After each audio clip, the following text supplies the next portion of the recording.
So, are you ready for the upcoming events? I know I am! This is K Collections, and in this video, I'm going to break down the new welfare servant, Kintoki Rider. First off, I have to say, he's freaking amazing as a servant. One of the best 4 stars in general. And even if you don't play this game a lot, I highly recommend you max him out. Meaning MP5 and max ascend him. Trust me, it's worth it. So here are his stats. Pause the video if you want to look at any specific numbers, or you can just stare at the funny Kintoki image on the right. He does have the highest attack out of 4-star riders, and his NP gain is quite high. That itself shows how good he is, but wait till you look at his skills. So he has a double quick and buster type deck with a quick NP. Since Kintoki is quick focus, it's good that there are consistency in his attack cards. Also, having 2 busters mean more damage is done, especially when you crit. Hit counts are good, specifically his quick extra and NP. Having 4 hits on all his quick attacks mean he can generate a good amount of stars. Brave chaining his NP quick will give you a significant amount. Since he does have good NP gain and high hits from his quick attacks, Art's quick brave chain can give you high NP gain and stars as well. Now for his active skills, focus on leveling his first skill. A boost in quick performance in addition to a boost in star generation means you're gonna generate a lot of stars. The cooldown is relatively low when maxed out, and since it lasts for 3 turns, Kintoki will have this buff quite often. Second skill is amazing! Like, what kind of player actually hates an immediate NP charging skill? No one, cause it's so useful.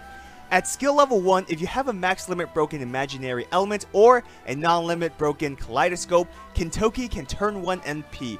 Additionally, his high NP gain stat means you'll be able to use his NP a lot. His third skill is helpful. It isn't as amazing as his first 2 skills, but it's very useful. The attack debuff resistance is more of a bonus. Use this skill mainly for its healing effect. Kintoki only has 1 passive, which is damage plus ability. It's better than nothing. Now for his Noble Phantasm, it's a single target which buffs his quick attacks, therefore his NP in general will have higher effect. Combine this with his first skill when performing a quick brave chain is most ideal. You can generate a lot of stars for the turn, not to mention that you'll most likely have him at NP 5 or something, unless you get lazy and not get 5 copies of him. Otherwise, this means his NP is even stronger.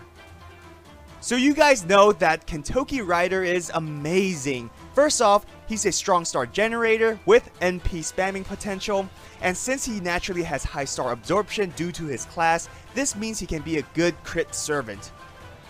His skills have high synergy with one another. You can charge his NP with his second skill, then use his first skill for the buffs, then execute a quick brave chain starting with his NP for that turn. Next turn, you'll have significant amount of stars to crit damage. I don't know about you guys, but that's pretty amazing.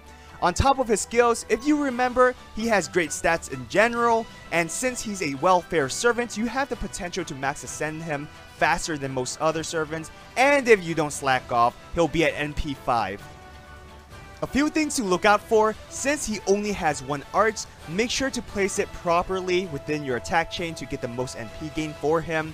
Another thing, since he's a rider, the stars will usually go to him, so if you have another servant who relies on getting stars, then there could be some issues. Not a huge problem, but just be aware of that. Or you can just generate 50 stars for the turn. Makes life so much simpler. I know, easier said than done, right? Unless you have like 3 max limit broken 2030s to help you or something. So for team compositions, clearly he fits into quick teams, but I do recommend Anderson because he's first off amazing.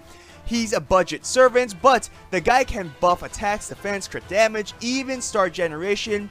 He heals constantly, and since Anderson has 3 normal arts, you can always use 1 as a first card bonus. There's a reason why he's called a budget waiver. Or, if you are one of those folks who owns a waiver, well, I hate you. But Waver helps with similar reasons, and if you max out Kintoki's MP charging skill, literally with Waver you can turn 1 MP with Kintoki without any help from CEs. That's pretty amazing. Then again, Waver is good with everyone.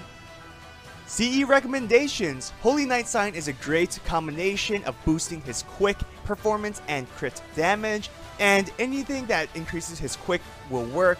Heaven's Feel is great for MP damage, or even Black Grail can work since he does have a healing skill. Lastly, Halloween Princess, you can turn 1 MP if you max out both the CE and his skill. I know these are 5-star CEs, you may not have them, especially when some are limited, but honestly, try out different combos, that's part of the fun, or you can always use something similar in effect, that can definitely work. Well, I hope you enjoyed this video. If you did, hit that thumbs up and subscribe to my channel for more FGO content. Follow me on Twitter and Instagram. So, my question is, which welfare servant is your absolute favorite? Mine's is Nobu, she's awesome, but I'd like to hear yours. Have an awesome day, everyone. Till next time.